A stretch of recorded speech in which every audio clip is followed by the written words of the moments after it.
Bem, então, meus amigos, vamos ver aqui os 10 títulos mundiais dos times brasileiros, ok?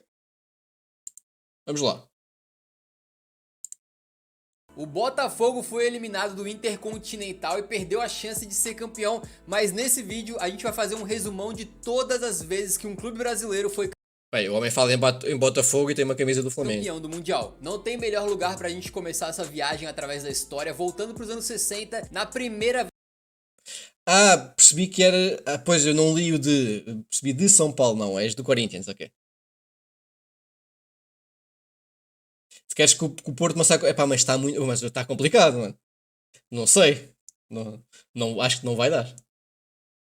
Bom, mas vamos lá. vezes que um clube brasileiro foi campeão do Mundial. Não tem melhor lugar pra gente começar essa viagem através da história, Foi em voltando Lisboa. pros anos 60, O meu avô foi primeira ver. vez que um clube brasileiro disputou um Mundial, no caso naquela época Eu posso-vos ainda contar a uma Copa história. Intercontinental. Esse torneio Em era relação a este disputado jogo. entre os vencedores da Libertadores e da Champions League na época, começando lá em 1960, né, quando Real Madrid e Penharol se enfrentaram. Sim, Mas a sim, foi primeira nos vez que um penaltis. clube brasileiro participou foi em 62, quando o Santos venceu o Penharol na final da Libertadores e se classificou para pegar o Benfica no Mário Intercontinental. Coluna, Era um pá. confronto Senhora. entre o famoso ataque do Santos, de Mengalvio, Dorval, Coutinho, Pelé e Pepe, Esquece contra o lá isso. Benfica de Mário Coluna e Eusébio. E o resultado só poderia ser dois jogaços, né? Em Santos, o Peixe largou na frente com um 3-2, com direito a Este, doblete não, este jogo foi no Maracanã, se não me engano.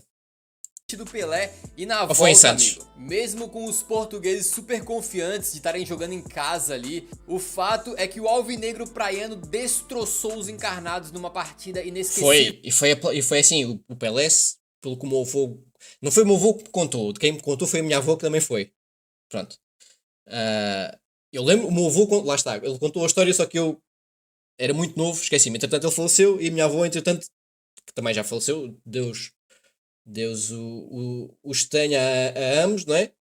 Ah, eles foram ver, a minha avó é do Sporting, só que ela ia ver os jogos do Benfica com o meu avô. E ela disse que o Pelé fez, epá, só faltou tipo os portugueses terem saído né, entrado no gramado e ter levantado o Pelé aos ombros porque ele se eu aplaudiu de em pé. E ele jogou muito, né? No Brasil ia contar uma história, mas eu vou já, se calhar, também nunca ninguém ligou a isto. Mas aí no Brasil contou a história que o Pelé ficou irritado porque viu que já estavam a vender os ingressos para o terceiro jogo, né? Portanto, não havia prolongamentos, não havia penaltis, não havia nada disso, não é? Então, em caso de empate nos dois jogos, iriam para um terceiro jogo.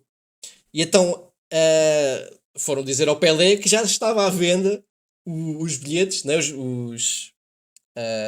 Já estava à venda os ingressos, né? Como vocês dizem, nós aqui dizemos bilhetes. Os ingressos já estavam a vender para o terceiro jogo.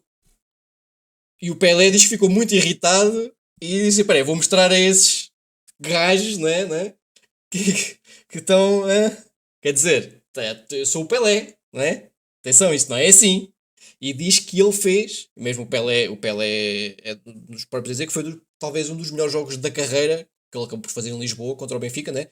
Eusébio contra Pelé.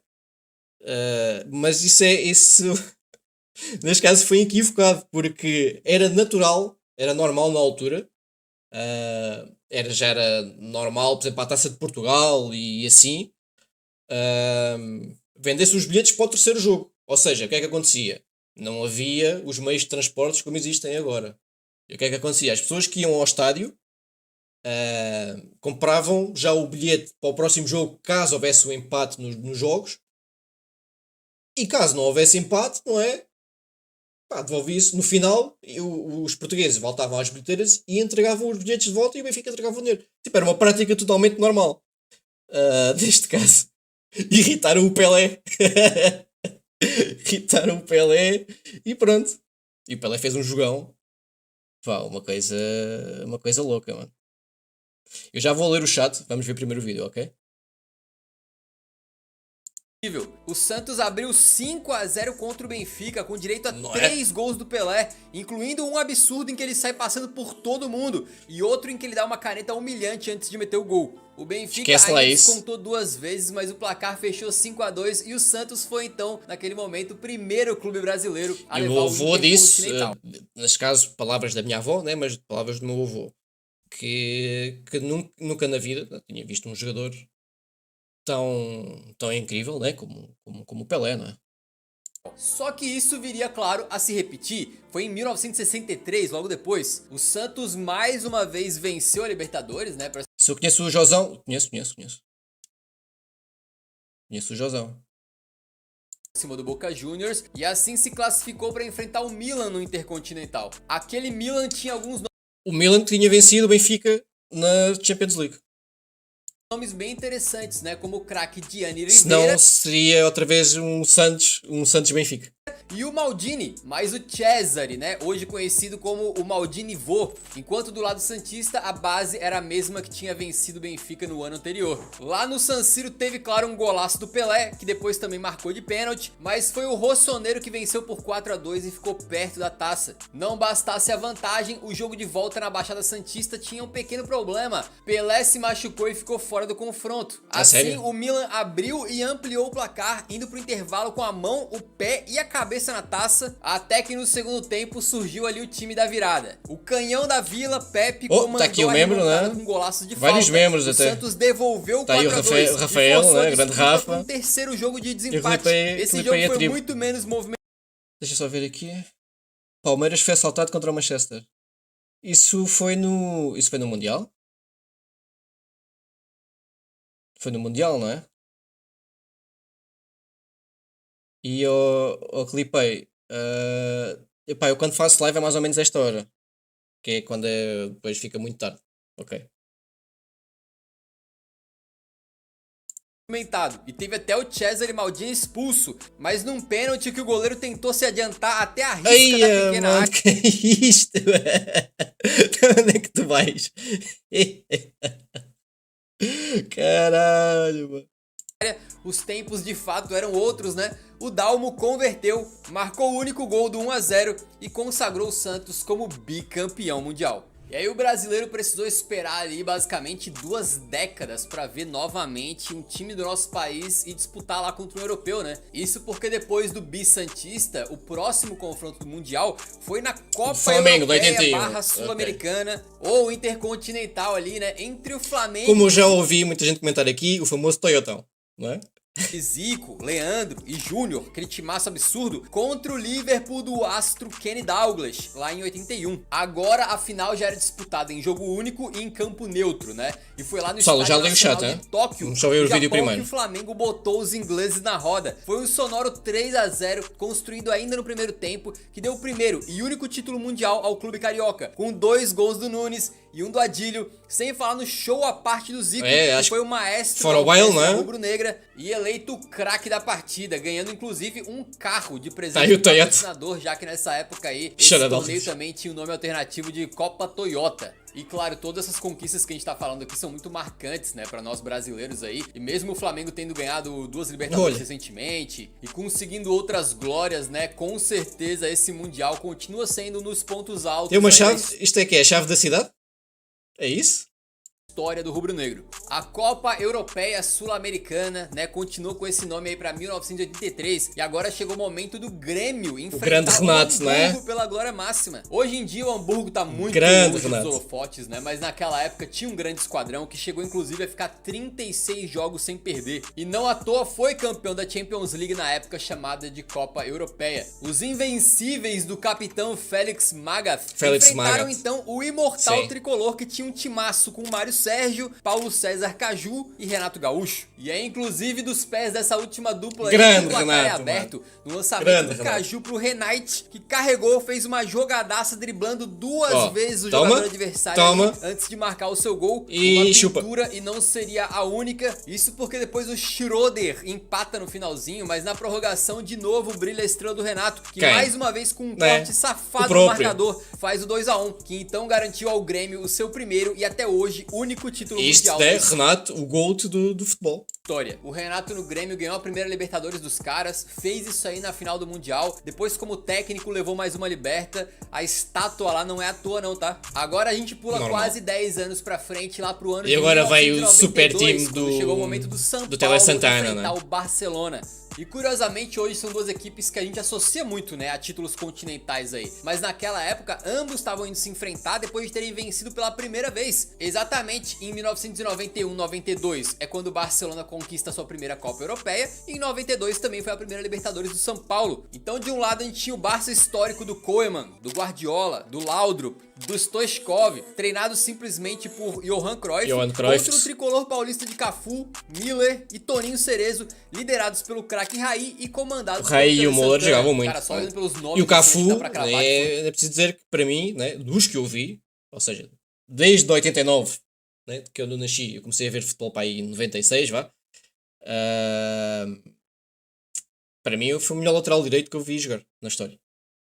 Um dos maiores confrontos da história do futebol intercontinental. Quem abre o placar é a estrela búlgara Stoichkov num lindo tapa de canhota, mas logo depois o Miller entorta o marcador e cruza pro Raí empatar, no que ele mesmo depois cobra uma falta marota no ângulo pra garantir o primeiro título mundial do São Paulo. Raí é brabo hoje, era brabo naquela época, e o Guardiola perdeu isso aí jogando pelo Barça e não esqueceu, tá? Certa vez ele disse o seguinte: não tivemos nenhuma ação para competir com eles. Não, esquece, eu já vi. O São Paulo já tive a ver já tive a ver o jogo completo.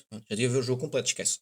Guardiola tava certíssimo, porque o torcedor São Paulino mal teve tempo de saborear e um ano depois já tava lá pronto pra ganhar mais uma vez. Dessa vez defendendo a sua dominação mundial contra o Milan. E este time no Milan também era um timaço. Que tinha saído pro PSG. Só que o curioso desse título do São Paulo é que eles enfrentavam um Milan que não tinha sido campeão da Champions, tá? Quem foi campeão europeu em 93 foi o Olympique de Marselha. Só que como a gente já explicou aqui no canal, inclusive, eles protagonizaram ali um escândalo de...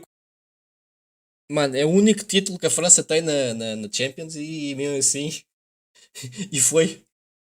Corrupção no futebol, e uma das punições foi não poder jogar esse Mundial. Então o vice daquela Champions foi no lugar do Marselha. E assim, era um Milan que tinha Baresi, tinha Maldini e companhia ali indo em busca do seu quarto Mundial. Eles provavelmente, né? Quase meteram um gol antológico com o Massaro, mas quem abriu o placar foi o Tricolor, com o Palhinha completo.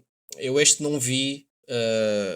não vi o jogo completo, já só vi o resumo, ou os melhores momentos. Ali depois da assistência do Cafu. Mas tem aí no canal uma palhinha do que seria esse jogo, porque depois, aí no segundo tempo, o Massaro empata, o Toninho Cerezo coloca o São Paulo de novo na frente, e aí o Papan não quis saber desse papo. O Jean-Pierre Papan. E o jogo que caminhava pro empate foi definido num lance meio curioso, né? Numa bola dividida, o Miller pula e acaba fazendo um gol sem querer. Um gol assim, feiamente lindo. Eu estava a dizer, agora estava a ver se me lembrava deste gol, que me lembro, não é? Mas estava-me aqui a lembrar que o Papin, acho que era do Marseille um ano antes. O teu pai chorou muito, não é? Isso aí nessa altura era outra coisa, o Clipei. Era outra coisa. A equipa do São Paulo era do caralho, mano. Porque com certeza ele não tinha intenção, ele tava de costas pra bola, mas ao mesmo tempo parece que foi meio que de letra, né? E com esse gol bizonho aí, o São Paulo defendeu o seu título então, e foi bicampeão da Copa Continental. Os caras em 2 anos seguintes simplesmente... Como eu estava a dizer, quando acabar o vídeo vou ler o chat todo, não é? Eu tenho lido só os que são membros, ok? Passaram por cima de Barcelona e Milan, e até hoje é que o clube brasileiro. Se nunca mais simples daqui, se tiver a ler tudo, okay? Junto com o Santos do Pelé, nada mal, né? E agora a gente vai pra 2000, mas antes é importante dar uma palhinha de por que a gente tá falando desses intercontinentais como mundiais, né? Primeiramente, a FIFA reconhece, ok? E segundo, que o critério é muito simples, na época do intercontinental, o campeão europeu enfrentava o campeão sul-americano. Quem vencesse era considerado campeão mundial, e era o peso que essa competição tinha na época. Dava-se esse valor, que vencendo o Intercontinental você era considerado... Então, o de 99, que até o Rafa estava aqui a dizer que o Manchester tinha vencido não tão justamente, não é? Ele estava aqui a dizer que está o Rafael, está aqui. Palmeiras foi assaltado contra o Manchester. Este foi em 99, não é? Ou foi em 2000, já foi em 2000. Porque sendo assim, houve 2 mundiais em 2000, se não me engano. Porque tivemos uma espécie de super mundial, não é? E o Intercontinental, que sempre aconteceu todos os anos.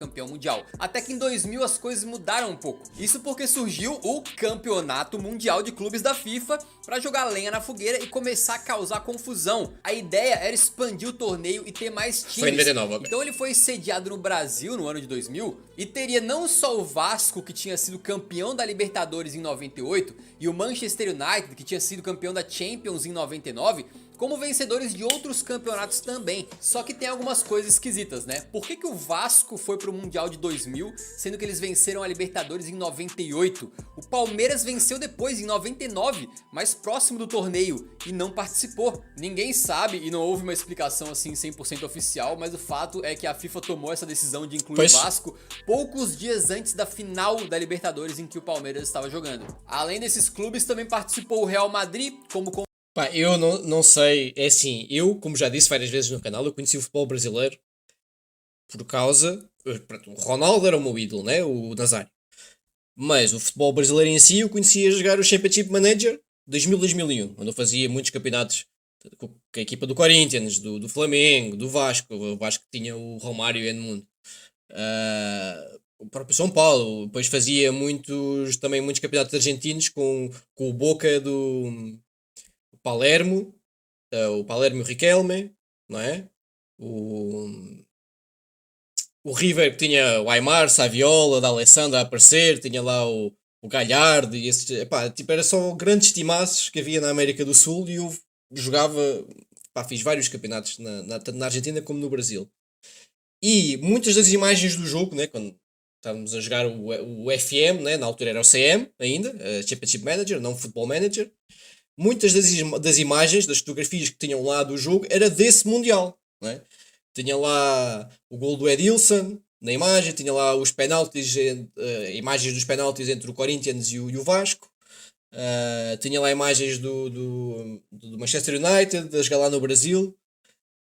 Então, assim, para mim, é um campeonato que me diz muito, porque foi uma coisa que eu fiz, ou seja, joguei-o na infância num jogo, não é? E mesmo o próprio jogo por dentro tinha essas imagens. Quem for pesquisar o Championship Manager 2000-2001 vai encontrar lá essas imagens. Para mim é um torneio que me diz muita coisa, né? Porque faz parte da minha infância. Agora tem algumas coisas esquisitas, é verdade. Convidado, e o Corinthians como campeão do Brasileirão de 98, mas nesse caso não deu confusão porque eles... É sim, essa coisa de convidar o campeão nacional acontece muito. Por exemplo, quando foi o Atlético Mineiro que perdeu com o Raja Casablanca. O Raja Casablanca, acho que não era o campeão da Liga dos Campeões da África. Se não me engano, acho que era o campeão de Marrocos e ia jogar como time da casa, se não me engano. Portanto, eu até entendo essa do campeão, né, convidado a jogar. Eu até entendo mais ou menos. Mas lá está. Podia estar aí o Palmeiras, que foi realmente o campeão de 99, não sei. Também ganharam em 99. Os clubes participaram de uma fase de grupos. Já que jogou o Real Madrid, a não ser que eles convidaram o Real Madrid por terem vencido em 97. Não, o Real Madrid venceu em 96, ou foi em 97? Não, em 96 foi a Juventus. Epá, eu já não me lembro bem da cronologia. Neste caso, o Real Madrid venceu a Champions em 2000.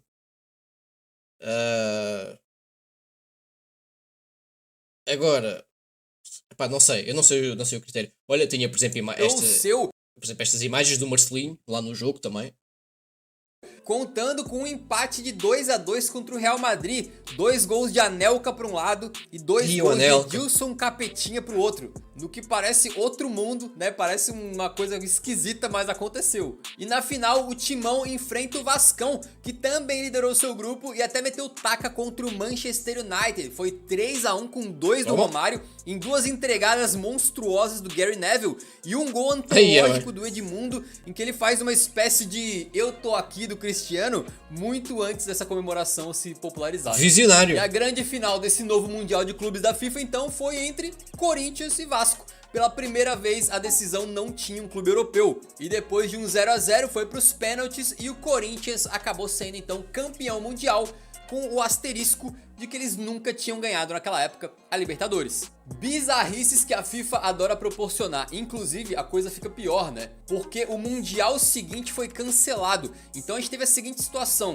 um Corinthians que não foi campeão da Libertadores foi pro Mundial e ganhou, e o Palmeiras, que venceu a Libertadores em 99, simplesmente não participou do Mundial. Outra coisa bizarra é que esse Mundial de Clubes foi criado em 2000, criou uma baita confusão ali, foi cancelado por alguns anos e só voltou em 2005, agora unido com o Intercontinental, que jamais tinha parado. Ou seja, por um período a gente teve tanto o Campeonato Mundial de Clubes quanto o Intercontinental rolando. O que vai acontecer agora de venceu novo, o Boca, por exemplo, venceu o Porto. Só sobre coisas esquisitas que não fazem sentido. Se mais algum time brasileiro venceu, acho que não, né? Intercontinental, mundial e por aí vai. Mas agora em 2005 o formato voltou ao mata-mata mais tradicional, com o campeão da Champions, o Liverpool, e o campeão da Libertadores, o São Paulo, entrando direto nas semifinais. Os Reds chegavam para disputar aquele mundial depois de terem conseguido a Champions no famoso milagre de Istambul, e tinha um time ali com estrelas como Xabi Alonso e Steven Gerrard. Sim, esse São Paulo jogo contava com ótimos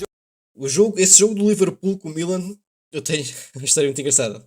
Estava aqui em casa, né? O meu pai trabalhava muito pronto, meu pai já faleceu, mas na altura ele trabalhava muito no estrangeiro, então quando voltava de fora, queria sempre levar para mim, a minha mãe e a minha irmã, e a minha avó, e assim, a jantar fora, não é? Íamos a um restaurante comer, e foi no dia dessa final, o Liverpool AC Milan.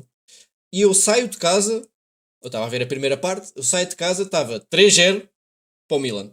E eu chego do restaurante e está 3 igual, não é?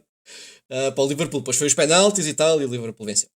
Jogadores que também se consagrariam no Campeonato Brasileiro. No time ali tinha Lugano, Amoroso e, claro, o maior ídolo, Rogério Ceni, que viveu seu auge e foi justamente quem mais fez a diferença nessa decisão. Foi o São Paulo que saiu na frente quando o Mineiro, volante, infiltrou bonito na área do Liverpool, aproveitando a marcação ruim do Ripia e tocou no canto do Pepe Reina pra abrir o placar. E era finlandês, se não me engano. Por causa desse gol, finlandês, mas né? quem realmente fez a diferença naquele Mundial foi o Rogério Ceni, né? Ele catou demais na final, com destaque para uma defesa fenomenal no chute de falta do Gerrard, que assim, esta era defesa impossível a bola ir mais no ângulo do que ela foi. E o Ceni tava lá. Olha lá esta defesa, mano. Esse lance é bem curioso pra mim, porque eu não vi esse jogo, né? Eu tinha 15 anos na época, mas assim, de tanto ouvir falar, seja de pessoas que viveram o Pepe Reina ainda joga, pois é, acho que ou em sim. programas esportivos e tal, eu tenho uma lembrança muito vívida desse momento. É uma defesa realmente antológica que acaba contribuindo um pouquinho mais, né, pro grande legado do Rogério Ceni. É uma defesa realmente antológica. Olha aí o quadro, mano. Aposto que tem muito São Paulino a querer ter este quadro em casa. Que acaba contribuindo um pouquinho mais, né, pro grande legado do Rogério Ceni como um dos melhores arqueiros da história. O Liverpool não conseguiu passar pelo Rogério, o tricolor venceu por 1-0 e se sagrou então tricampeão mundial. Até hoje, o único brasileiro que pode bater no peito e dizer que ganhou 3 vezes. No ano seguinte, em 2006, mais uma vez um brasileiro chegava no Mundial. Agora era um Internacional que queria ganhar uma pra não ficar só ouvindo pro resto da vida que era o Grêmio que tinha ganhado, e eles não, né? O time do Inter tinha Pato e Fernandão, por exemplo, e eles venceram a Libertadores pra cima do próprio São Paulo. E agora encarariam o Barcelona de Iniesta, Deco, Ronaldinho e companhia, que parecia olha só esta equipa do Barcelona. Porque assim, em vários confrontos que a gente falou aqui, se tu olhar as escalações, pô, o São Paulo de 92 dava pau a pau com o Barcelona. O Santos, lá na década de 60, era muito superior ao Benfica. Mas nessa época aqui, a gente já tava começando a ver a balança pendendo mais pro lado dos europeus. O caldo tava começando a engrossar. E não acredito que o otimismo era tão grande pro Inter conseguir vencer o Barcelona. A disparidade era enorme. O Inter vencer já era mais ou menos aquela de só acredito vendo, eu vendo. Eu lembro-me de estar uma vez a chegar, eu tinha que sair muito cedo daqui para ir para a escola, por causa dos autocarros, neste caso dos ônibus. Eu vivo no chamado Cu de Judas, praticamente, e então eu tinha que sair muito cedo para chegar a horas à escola. E então quando eu apanhava um ônibus aqui e depois tinha que apanhar outro em Alenquer, que é onde é a escola, para chegar depois lá à escola. Eu chegava para aí 40 minutos antes das aulas começarem. Então íamos sempre para o café, ver qualquer coisa. E eu lembro-me que estava a dar uma reportagem, já na altura, de um miúdo, né, quase de uma criança, que pegou, que a bola fez assim no peito, fez 2 vezes, deu duas, deu assim 2 de peito, não foi? Acho que foi 2 de peito ou 2 de cabeça. E depois finta mais um jogador e depois faz um golaço. Foi o Pato, né? Eu não sei quando é que foi esse gol. Eu lembro de estar a ver aquilo e estar a ver. Assim, mano, mas o que é isto? O que é este jogador? O que é? Eu estava a ver tipo na televisão lá do fundo, né? Enquanto estava a beber o meu cafezinho e a comer qualquer coisa. Anos mais tarde é que depois fui descobrir que era o Pato. Eles falavam um miúdo de 16 ou 17 anos que estava a jogar muito no Brasil e não sei o quê. E eu lembro-me de estar a ver esse jogo, né? Eu lembro-me de estar a ver o jogo do Inter com o Barcelona. Pá, eu não conhecia ninguém do Internacional. Antes não havia internet. Ou não havia. Pá, a internet não chegava aqui tipo como é agora, não é? E eu não. Eu acho que essa reportagem foi antes. Porque acho que o Pato fez isso em algum jogo da Libertadores, não é? Ele dá de peito ou de cabeça e faz aquele golaço. Quem tiver aí que me confirme isso. Eu não sei. Mas eu realmente fiquei maravilhado com aquilo. Assim, mas quem é que é este jogador, meu? Que é isto? Não acredito. Mas faltou avisar isso pro contestado Adriano Gabiru. Ele entrou na partida no lugar do ídolo Fernandão e, pra surpresa de muitos, entrou na área, deixou o Belete estatelado no chão e fez o gol que sagrou o Internacional, honrando parecia o Éder em 2016. Clube, né? E do outro lado é curioso que o Ronaldinho, cria do Grêmio, patinho feio a fazer o gol. Praticamente tudo que podia na carreira aí, pelo menos uma vez, mas ele não tem mundial. E não tem por causa do Inter. Depois Ronaldinho não tem mundial. Inter, a gente entrou numa era que realmente tinha esse pensamento de assim, pô, quem ganhou de time brasileiro ganhou. Quem não ganhou, não ganha mais. Porque a diferença de nível entre o futebol... Papaléguas, tu festejas até, até já vários anos. Festejas os golos, mano, muito bom. Sul-americano e europeu começou a ficar bastante evidenciada. Isso até que o Corinthians, comandado por Tite, viajou pro Japão para conquistar o mundo. Eles foram enfrentar o Chelsea, que tinha sido campeão naquela Champions, vencendo o Bayern nos pênaltis, enquanto o Corinthians tinha conquistado sua primeira Libertadores e de forma invicta, chegando pro Mundial com várias figurinhas carimbadas aí que fazem o coração do torcedor corintiano. Não, a equipa do Corinthians era boa. Danilo, Emerson Sheik, o goleiro Cássio e o novo atacante Paulo Guerreiro, que tinha chegado há pouco tempo. Já o Chelsea também tinha grandiosos jogadores, né, como o Peter Cech, o Lampard e um jovem Hazard que também era recém-chegado no clube. Mas deu azar, porém, talvez pra sorte do Corinthians, o Chelsea não era um campeão europeu normal, entre aspas. Eles ganharam a Champions numa temporada em que não eram nada favoritos. O Chelsea estava em crise quando o interino Roberto Di Matteo assumiu o clube e de forma muito surpreendente. Como é que é possível uma cena destas ter acontecido? O Di Matteo, o Bayern de Munique, dentro da Aliança Arena. Que loucura. Só que na temporada que começou depois do título, né, em 2012-13, o Chelsea acabou degringolando e faltando menos de um mês pro Mundial, o Roberto Di Matteo foi demitido. Então o Chelsea foi pro Japão com o Rafa Benítez recém-chegado como técnico. O Rafa Benítez que já tinha sido vice do Mundial em Eles que venceram a Champions em crise, meu. Como é que é possível? 2005 pro São Paulo, naquela atuação que foi uma vitória de 1-0 do time brasileiro, com o goleiro brilhando muito. E não é que o Rafa Benítez repetiu o roteiro. Isso porque o Chelsea pressionou bastante. Esse tem azar com os brasileiros, não é? Mas esbarrou numa atuação absolutamente monstruosa do Cássio, que não deixou passar nenhum pensamento. Na metade do segundo tempo, o Danilo finaliza, a bola sobra e o Guerreiro só confere de cabeça pra fazer o gol do título do Alvinegro Paulista. Eu tenho que fazer react a isto. Este jogo eu não vi. Mundial, mesmo tendo só uma Libertadores, é verdade. E com destaque também pro Danilo, que ganhou o seu segundo Mundial. Esse Danilo, assim, eu não conhecia o Danilo. Fiz um react aqui na área de membros. O homem jogava muito. Este jovem aqui. Jogava diferentes, muito. Né? Ele tinha sido campeão em 2005 com o São Paulo e agora em 2012 com o Corinthians. E desde o Corinthians em 2012, nenhum brasileiro voltou a se sagrar campeão mundial. As coisas parecem que foram ficando cada vez mais complicadas, com a gente tendo inclusive muitos brasileiros indo pra lá e caindo nas semifinais. E inclusive essa vai ser a tônica do Super Mundial de Clubes que tá surgindo agora em 2025. Eita. Se antes um time brasileiro tinha que cometer um ato heróico e vencer um europeu muitas vezes mais forte, com um elenco muito mais caprichado, em um jogo, agora para um brasileiro ser campeão ele pode ter que vencer um europeu 3, 4 vezes durante o torneio. Ou seja, as chances É realmente possível, não é mesmo? diminuem muito. A gente já ia encerrar, mas Mano, é um torneio de 7 Mundial jogos. do Palmeiras em 1951. Bom, todo mundo no Brasil sabe que esse Mundial causa bastante polêmica. A gente entrou de cabeça nesse caso e chegamos a evidências que trazem uma conclusão. A gente vai preparar um vídeo bonitinho pra vocês. E se já sim, tiver eu tenho saído no aqui momento que o você tá vídeo. assistindo isso aqui, Sim. tá aqui o vídeo pra você assistir e chegar às suas próprias conclusões. Se gostou desse vídeo, deixa o like antes de sair que ajuda muito o nosso trabalho. É? E vamos aqui ao chat. Palmeiras tem ou não Mundial?